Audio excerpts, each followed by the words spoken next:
ezendlela uDamloza ke Bhutbandile kaMlumbile. Kodwa ke singena ke kwi-feature ekhethekileyo ngolusuku lwanamhlanje emphulaphula weVukana FM every Thursdays and Mondays sizawumane ke sisithi qolo ukrobisa into yokuba wena ingaba ke uzigcina kanjani, uphephile kwaye ke ukhuselekile ke ngeli xesha ke sisondele kulo leholideyi nelepasika ke kwindlela zephondo.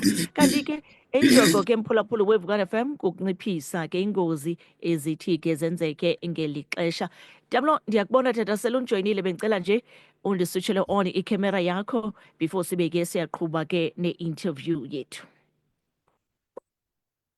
Umphulaphula wesikhululo, iVukani Community Radio, ungaphoswa ngobandile Mlombile, wesebe lezothutho, iDepartment of Transport, rhoqo ngolwezine kuncuthu lwe-breakfast, okukuqhobisa ngenkathalo ezindleleni, ukuze sinciphise ingozi ngexesha lepasika. Xa uzothatha uhambo, qinisekisa okokuba uzinikezela ixesha loneleyo ukulungela indlela. Njengoba sisiya kwiiholide zepasika, khumbula okokuba siyakudinga ekhaya. Qhuba ngenkathalo ngalo lonke ixesha. Yeyakho nawe le nto.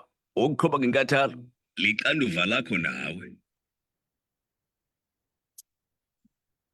Mphulaphula right ke mphulaphula weVukana FM kwemizuzu 11 minutes bethile phake insimbi ka-8 o'clock selesijoyinile ke Bhutbandile kaMlumbile uvambano emaxarheni ngokwakhe silive kwikhasi lethu lika-Facebook Vukani Community Radio, kanti apha ke enkqubeni usifumana kwincuthu le-breakfast at Vukani Community Radio. Nditshilo ke nathi ke ifeature ke le ekhethekileyo ezawuqhuba ngeli xesha ke leholide zepasika mphulaphula weVukana FM. Njongo ke kukunciphisa ke ngakumbi ke ingozi ezivama ukuxhaphaka ke ngeli xesha, kodwa ke nokuxhobisa wena mphulaphuli phaa ke ekhaya ngokwenzekayo kwindlela ke zephondo. Bhutbandile yakusijoyina ngolwesine ke rhoqo kwakunye ke nangomvulo. Khumbule siya kwi-weekend ke ngolwesine before sibe ke sithatha izithuthi zethu okanye sinikeza ke no-Enzo kuhle izithuthi zethu phaa ke ekhaya. Zindoni kufuneke sibe ke siyaziqaphela. Sibe ke phaa ke ngomvulo sizawube sisenza ke i-recap yange-weekend into yokuba sisuka kwi-weekend ingaba mhlawumbi zindoni ezithe zabe ke zisenzeka. Ndiyaqonda ke izawuba lixesha ke eliphithizelayo kakhulu. Kuyafuneka kumphulaphula weVukana FM sibe ke siyamxhobisa. Bhutbandile tata, masikubulise enkqubeni, sikunike elithuba uzibulisele kumphulaphula weVukana FM ngale mini namhlanje. Yes, Mamtshawe, kunjani sisi? Yaphila, ayiqhelekanga ke le set up kodwa ke yonke into inesiqalo. Hayi ya, kudala siqhuba sineminyaka but ke kodwa into ziyatshintsha. Abantu abaninzi bayawundingqinela wena, especially abasasazi abaninzi Damlo kwiireyidiyo ezininzi abathetha nawe rhoqo ekuseni. Anqabile ke amathuba okujongana noTamlo ebusweni, soloko simbamba nje efowunini.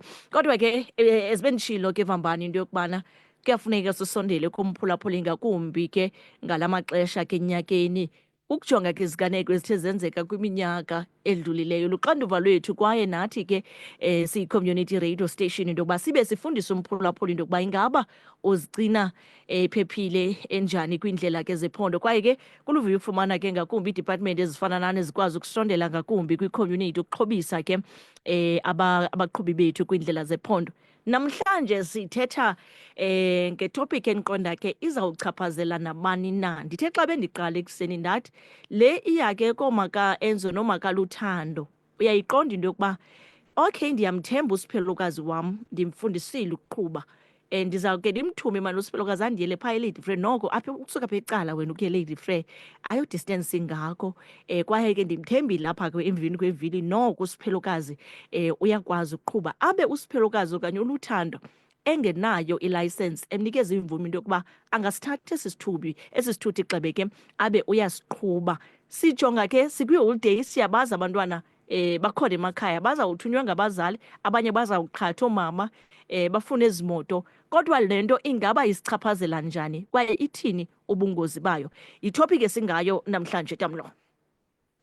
Danke mandibulise kwakhona. Ndicele ke abantu mabaqaphele, sinoxanduva lokuqiniseka into yoba amaxesha amaninzi ngexesha bekuthiwa izikolo ziyaqhuba lixesha abantwana bebephantsi koxanduva lootitshala.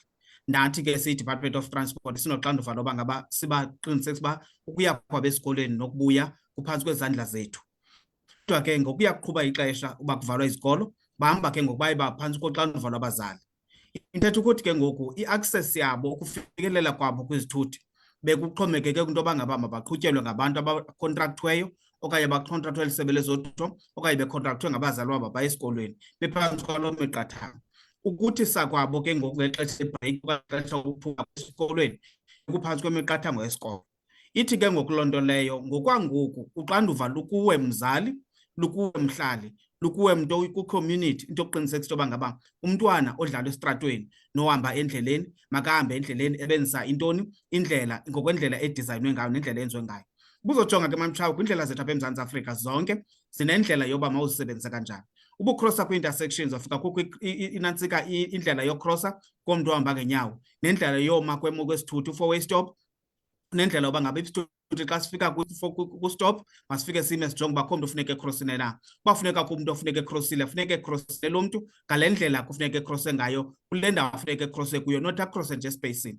Nemoto funeka ime ku-four-way stop ilinde umntu ofuneka ekrosile nenye funeka ilinye ifike yafika kuqala ifike ikrose kuqala le ifike emva ifike ikrose indlela funeka ekrose ngayo khona uqiniseka uba kukhuselekile. Masingalibali ke mamtshawe into yoba ngaba aba bantu baqhuba ezi zithuthi baqale babe zii-pedestrians before baqale babe ngudrayiva. Uthi ke esokuhle esithuthini abe yi-pedestrian. Ithi ke ngoku kwamzali lo makayazi into yoba ngaba lo mntwana wakhe uzothi amnike isithuthi kuba kuvalwe izikolo unoxanduva loba ngaba makamnike isithuthi endiqeqeshiwe uba makabe ngumqhubi weli loMzantsi Afrika epase ngo-K53. Uba ngaba kathanga ke waba ngumqeqeshi uba ngabe ngumqhubi umzali wakunyanzelekile abe kwityala kwanomdla obeka ityala. Loo nto le ke iphinde ke ngoku ithini idemoralize idiscourage i-future yomntwana kuba uzothi umntwana esafunda abe sefumana i-criminal record. Zinto efuneka abantu abazali ezobathanda uzijonga kakhulu. Amathuba amaninzi ke mamtshawe uzoqaphela uba ngoku siya kwixesha lesizini apho ufumaniseka kukho iziyolo ziholideyi zamaxesha ufumaniseka uba kukho imicimbi yasemakhaya neento ezihanjwayo. Ufumaniseka uba kukho loo nto injalo kuthi umntwana kwisithuthi aqhube okanye baye epatini ecala okanye icofa imvaba. Baya beyigruphu umama ukafumane ipenshini uthatha abantwana uthenge imoto akakwazi ukuqhuba ngumntwana oqaliwe wakwazi ukuqhuba engena-driving license. Engena-driving license nje umntwana uthatha iitshomi zakhe azifake kulaa bhaki okanye kulaa moto kuqhutywe. Ufika nje ngaseQamatha laa bhaki ibhukuqile idibi itshayisene nenkomo.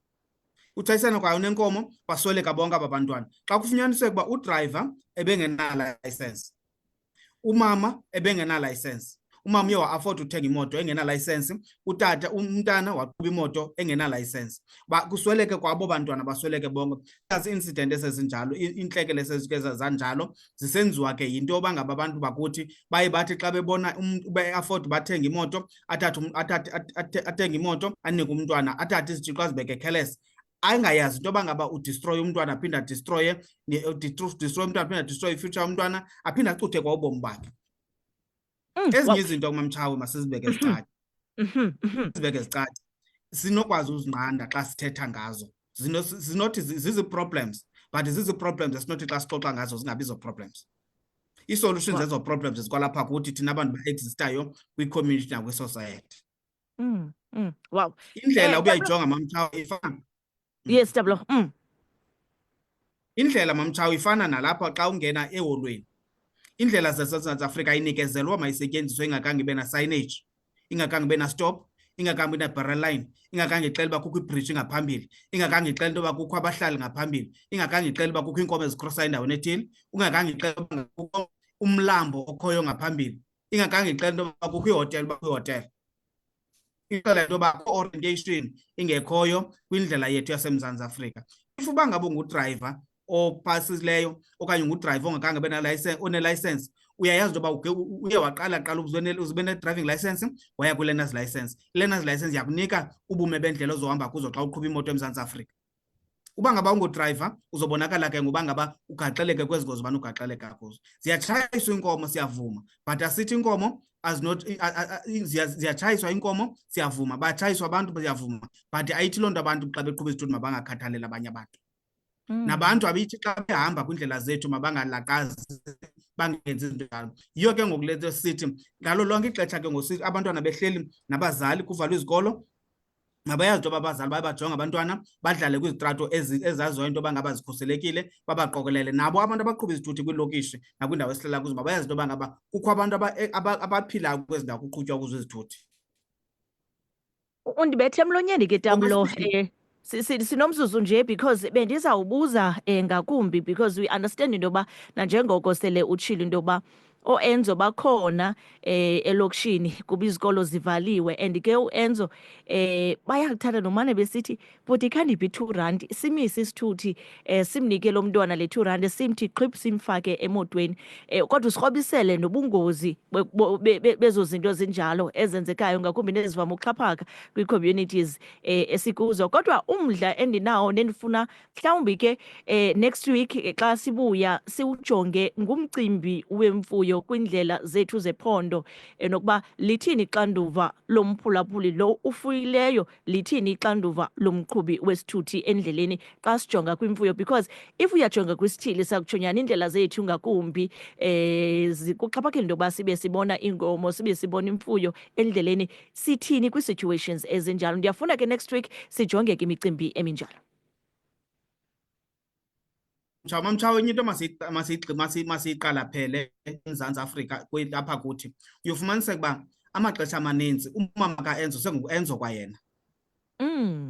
Yenye iproblem esichaphazelayo kakhulu. Ufumanisa umntana ona-3 years ucross indlela, umntana ona-4 years ucross indlela. Xa utshekisha lo mntwana ngubani umzali xa ufumaniseka kukwangu-Enzo kwayena.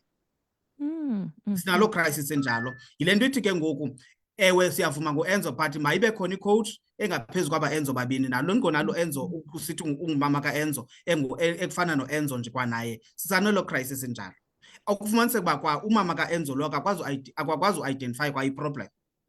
But ithi ke ngoku loo nto leyo sinalo ezi sebe lezothutho apha eChris Hani, isebe lezothutho khona members ii-officials zakwa-road safety eziqinisekisa into yoba ngaba kwii-gardens ze-communities, kwiicawe, kwimbizo zenkosi, kwizikolo, apho kudibana khona abantu bakhona ukuqiniseka bazofundisa abantu imithetho yendlela nokwenza ukwenza okurayithi nokwazi okungalunganga uba kokuphi nakokuphi okulungileyo. Yintoni ilindelwe kuthi siyi-department? Yintoni ilindelwe kuba sithi ngabahlali?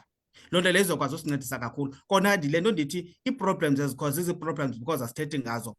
Xa sithetha ngee-problems sinazo izisombululo zee-problems.